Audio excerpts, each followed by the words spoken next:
I'm Marty Gottlieb, the head of Newsday's investigative reporting team, and I'd like to introduce you to a special Newsday project.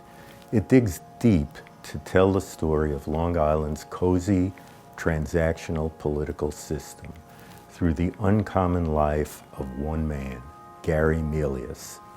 To piece this story together, we read through tens of thousands of pages of public and court documents and interviewed more than 500 people.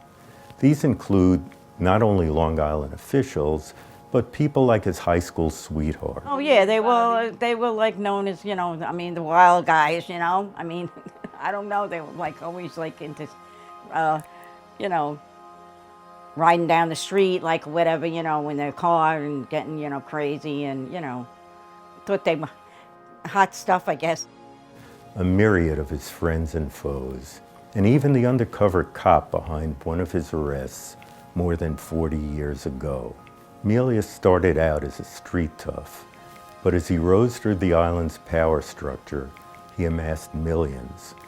He accumulated imposing political clout, and he came to own Oheka Castle in Huntington, which he fashioned into the unofficial clubhouse of Long Island politics. After he was shot in an Oheka parking lot by a would-be assassin 4 years ago, the public officials who assembled at the hospital could have posed for a class picture of power on Long Island circa 2014. The crime remains unsolved at a remarkable time in Long Island politics. Last year, about 40 officials and public employees were imprisoned, indicted, or forced from their jobs under clouds of scandal. Among them are former Suffolk District Attorney Thomas Spota and former Nassau County Executive Edward Mangano, who are both indicted and awaiting trial. Last November, voters replaced both of them with candidates carrying the banner of reform. But just how easy is it to reform an entrenched political system that has bred cronyism and corruption over decades? Gary Melius didn't invent Long Island's way of doing business. In fact, he has never been indicted for any politically related crime. But through his half-century of deals, political donations, and maneuvering, a portrait emerges of how deep Long Island's way of doing business runs, of how the game is played, and how difficult it may be to change.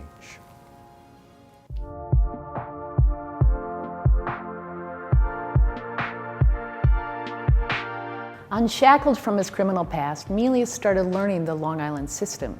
In this, he had two larger-than-life mentors, Richard Hartman, the lawyer who helped get him out of his legal troubles, and Alphonse D'Amato, a Nassau Republican with ambitions for more. Melius operated his contracting business out of Hartman's ramshackle building in Mineola, and he did odd jobs and errands for him.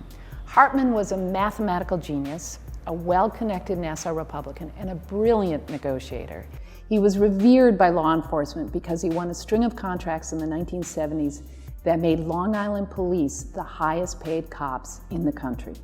It is a burden taxpayers carry to this day. Rich was extremely instrumental in what I'll call PBA politics, starting with New York City. His ability to effectively negotiate contracts that were very beneficial to the rank and file basically not only endeared him to the established law enforcement community, but also gave him the platform to move into the what I'll call the governmental and political establishment. D'Amato, who rose from Hempstead tax receiver to U.S. Senator, became the island's dominant political player. In many ways, the personification of Long Island power. D'Amato toughed out an investigation into kickbacks by town employees to the Republican Party, allegations of favoritism in placements into subsidized housing in his hometown, Island Park, and a district attorney's report that concluded politically connected developers had received below-market leases on valuable properties in Mitchell Field. His influence grew and is still evident today as he reaches his 80s. Melius became one of D'Amato's earliest and biggest contributors, records show. Gary, being in the real estate industry, realized that his relationship with what I'll call either the governmental or the political establishment could assist in giving you an edge up on whatever you were trying to accomplish in real estate. as have many other developers on the island. But I think he looked at the landscape and he looked at who was successful, why they were successful, and how they continued to be successful. And I think he realized that there was a governmental component that he had to get involved with. When Melius was shot in 2014, he had been on his way to lunch with the former senator. As Melius forged lifelong bonds with Hartman and D'Amato, he also built his own profile. He joined civic boards like the Long Island Philharmonic, donated to charities, and began building a real estate portfolio worth millions. By the mid-1980s, he had bought Oheka. A few years later, he had a bargain lease at Mitchell Field. Melius had become part of a very exclusive club.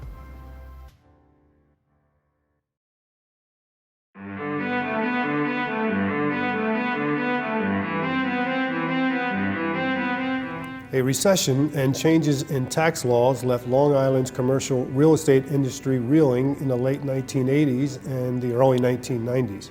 For Gary Melius, this meant hard times. His buildings lost tenants, he began defaulting on mortgages, and 5 of his companies went into bankruptcy. At one point, Melius was more than $20 million in debt. He also owed more than $250,000 to casinos, 2 of them belonging to Donald Trump. But now, operating outside of his cozy Long Island network of business partners and accommodating politicians, Melius found it hard to reproduce his real estate success of the 1970s. The new businesses were eclectic, sometimes even bizarre, as were some of his partners. He managed prize fighters. The first time I met Gary, I had actually met a lot of the guys from Castle Sports, the guys that were actually managing me, my day-to-day work.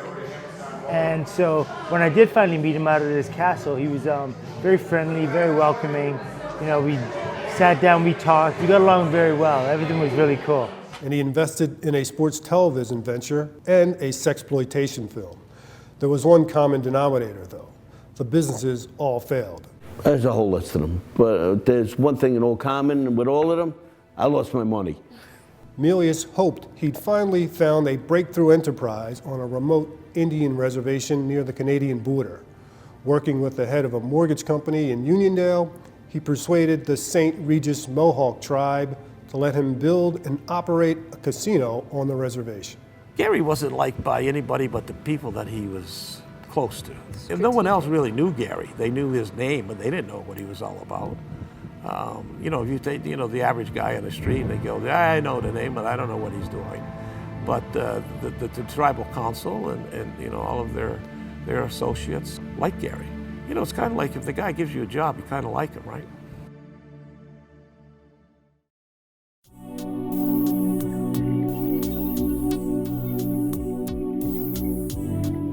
In 1988, Melius received a phone call from a real estate broker representing an aging Japanese billionaire, Hideki Yokoi. Yokoi was reviled in Japan because a fire had killed dozens of people in a Tokyo hotel that he owned that lacked sprinklers. For Melius, this call turned out to be the kind of moment people hope for when they play the lottery. Yokoi wanted to get his money out of Japan before his criminal conviction for the fire, according to his daughter's later testimony.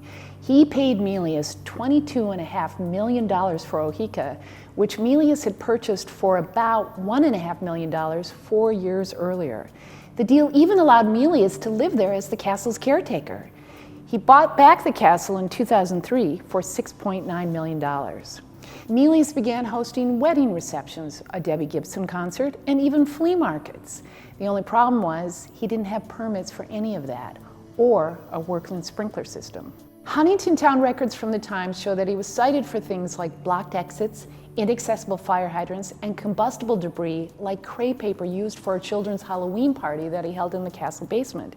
Town officials eventually went to court to shut him down. This was a pivotal moment for Melius. He fought back. Using the lessons of the past, he adroitly pushed the levers of power.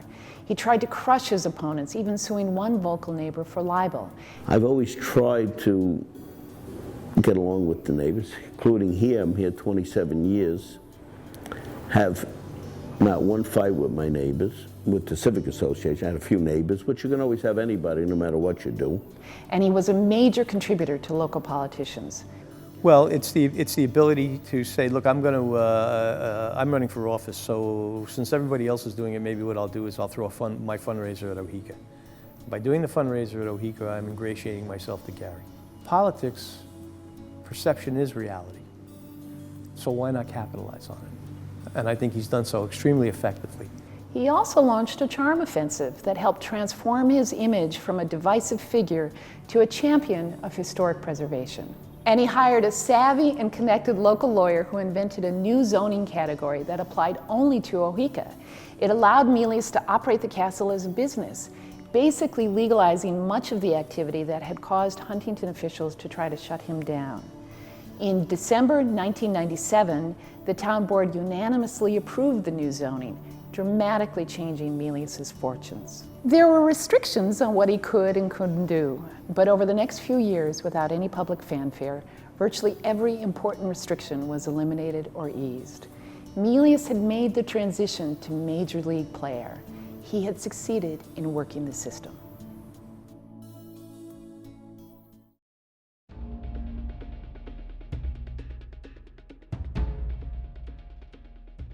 The story of Waterworks shows Melius coming into his own as a power broker.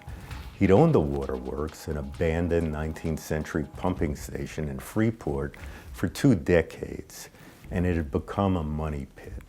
By his own account, Melius had lost millions of dollars while trying to develop the property.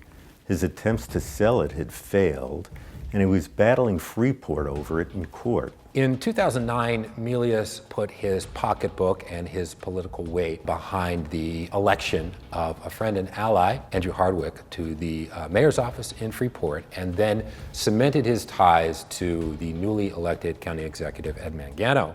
Over the next 3 years, the Hardwick and Mangano administrations would spend a combined $11 million in public money on Waterworks. All of that money went into Melius's pocket or to his creditors. The biggest chunk was $6.2 million that the Mangano administration paid in 2012 to buy Waterworks for open space. The Freeport Waterworks property on Brookside Avenue has been an eyesore to our village for more than 40 years. And for more than 20 years, this property owner has been going back and forth with, can I build? Can I sell? Can I get a price on the property? You can't get a price on the property if they don't allow you to come up with a theme for the property so that you can say it's worth whatever. So with that being said, someone's got to pay the taxes. And then with a lot of political football that he went through with some of the past administrations, he's been beaten up pretty badly. But at the same time, it's an eyesore. That figure was more than double the highest value that outside appraisers hired by Nassau had assigned the property 6 years before. And from the time that those appraisals were done until 2012, property values in Freeport had dropped by nearly a quarter due to the recession. We uncovered something of an illuminating side note to this taxpayer bailout.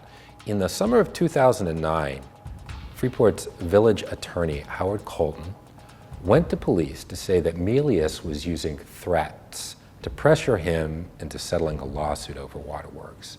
Several weeks later, the village settled that lawsuit for $3.5 million. Then things take something of a twist. The village hired the attorney's father, a rabbi, as a $150 an hour community liaison. Melius also hired the father as a consultant. In 2010, a year after having gone to police to say that Melius's threats had him in fear for his safety, the attorney became a regular at Oheka Castle, mixing with top law enforcement, political leaders on Long Island.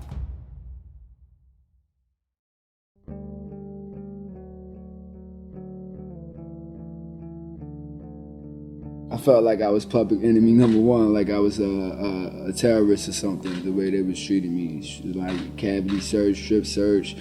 About 5 times I was, squatting and coughing. I just thought it was disrespectful. In October 2013, Randy White, a 29-year-old man with a learning disability, was traveling to visit his nieces when he was pulled off a bus and arrested. White was not a wanted felon, but days before he had given critical courtroom testimony in an election law case that jeopardized Andrew Hardwick's minor party campaign for Nassau County Executive. Hardwick's campaign, largely financed by Gary Melius, had the potential to siphon African-American votes from the Democratic challenger to a vital Melius ally, County Executive Ed Mangano. White's testimony so bothered Melius that he called his friend, the Nassau Police Commissioner, to say that Hardwick's campaign wanted to file a perjury charge against White. Detectives found no evidence of perjury, but did find an outstanding warrant issued for White's failure to pay a fine in a misdemeanor case involving bootleg DVD sales. Police jumped White's open warrant ahead of 50,000 others and jailed him. Choosing to pick that warrant on that day because of a phone call that he received from a private citizen, to me, is just flat out wrong. It's an abuse of power. It's very clear that Mr. Melius was in contact with people that were in the higher levels of government seeking to try and have Randy abducted. And it was not an arrest, it was an abduction. So that he would be forced into trying to recant from speaking the truth. They were trying to suborn perjury. That's what they were trying to do. And in this situation, every person that was a part and parcel to that has a responsibility to stand and answer for it. When the story became public, there was an uproar. Then Nassau County District Attorney Kathleen Rice began an investigation. Rice determined that White's arrest raised concerns about politically motivated policing, but that nothing criminal had occurred. Still, the police commissioner, Thomas Dale, resigned under pressure, and his chief of detectives, John Capece, who had helped lead the effort to arrest White, decided to retire rather than be demoted. White would later sue Nassau and win a $295,000 settlement. Rice described her office's investigation as thorough. However, new information that emerged in our investigation raises questions. Capece and another Nassau lawman deeply involved in the White affair said Rice's investigators never interviewed them. We learned that Rice's office, contrary to what was said in 2013, did not conduct the investigation. Instead, the Internal Affairs Unit of the police department did the work with DA oversight. That's significant. Why? Prosecutors, for constitutional reasons, typically can't bring criminal charges based on information obtained by Internal Affairs investigators.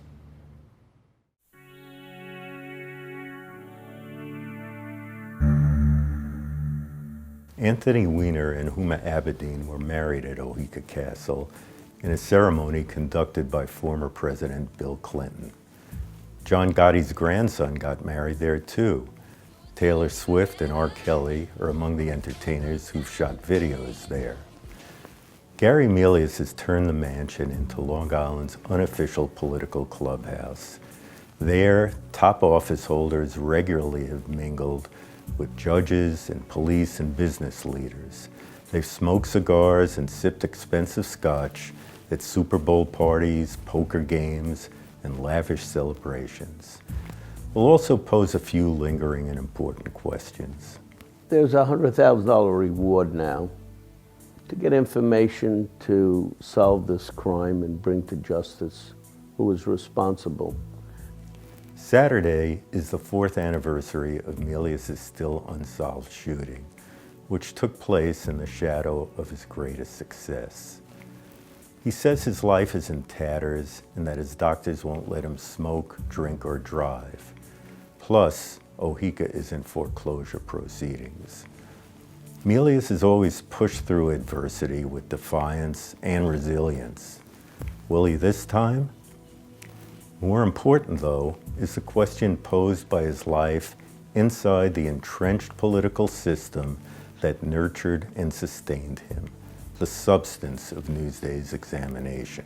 Candidates espousing reform have been elected to important positions in both Nassau and Suffolk counties.